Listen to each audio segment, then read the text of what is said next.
السلام علیکم دوستو، کیسے ہیں؟ امید کرتے ہیں سب خیریت سے ہوں گے۔ آج ہم لائے ہیں آپ کے لیے ایک اور نئی اور انفارمیٹیو ویڈیو۔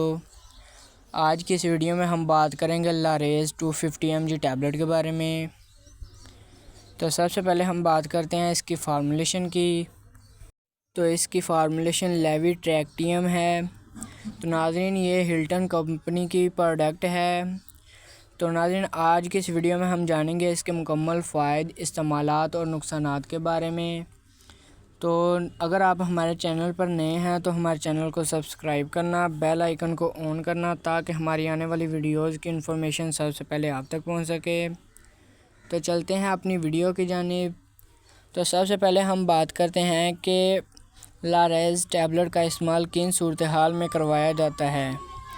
لاریز ٹیبلٹ کو بچوں اور بڑوں میں مرگی کے دوروں کو کم کرنے کے لیے استعمال کروائی جاتی ہے۔ یہ بے ہوش ہونے والے افراد کی بے ہوشی کو دور کرنے کے لیے بھی استعمال کروائی جاتی ہے۔ تو ناظرین، اب ہم بات کرتے ہیں کہ لاریز ٹیبلٹ کے استعمال سے ہمیں کون کون سے سائیڈ ایفیکٹ ہو سکتے ہیں۔ تو ان میں سر کا درد ہونا، بیہیویئر چینج ہو جانا، اور اس کے علاوہ انسان کا سوسائڈ کرنے کا ذہن بننا، یعنی کہ انسان کو خودکشی کرنے کی کیفیت پیدا ہونا ذہن میں، اور اس کے علاوہ جگر کے مسائل بھی پیدا ہو سکتے ہیں۔ تو ناظرین، اب ہم بات کرتے ہیں کہ لاریز ٹیبلٹ کی کتنی مقدار ہم استعمال کر سکتے ہیں۔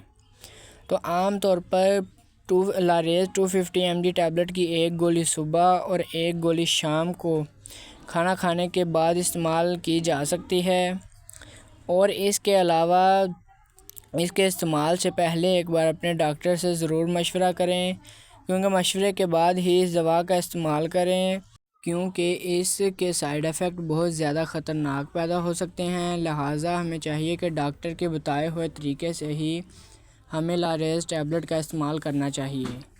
تو ناظرین، اب ہم بات کرتے ہیں کہ اس لاریز ٹیبلٹ کا استعمال کن مریضوں کو نہیں کروایا جاتا۔ ناظرین، ان میں حاملہ خواتین شامل ہیں، دودھ پلانے والی خواتین شامل ہیں، اور اس کے علاوہ جگر کے مریض اور گردے کے مریض بھی اس دوا کا استعمال نہ کریں، کیونکہ یہ مرگی کے علاوہ کسی اور علاج کی دوا نہیں ہے۔ لہٰذا کوئی بھی مریض اس دوا کا استعمال خود سے نہ کرے، اور نہ ہی ہمیں چاہیے کہ کسی بھی قسم کی دوا خود سے استعمال کرنی چاہیے۔ اس سے بہتر ہے کہ ہمیں چاہیے کہ اپنے ڈاکٹر سے رجوع کریں اور اس کے مشورے سے ہی استعمال کریں۔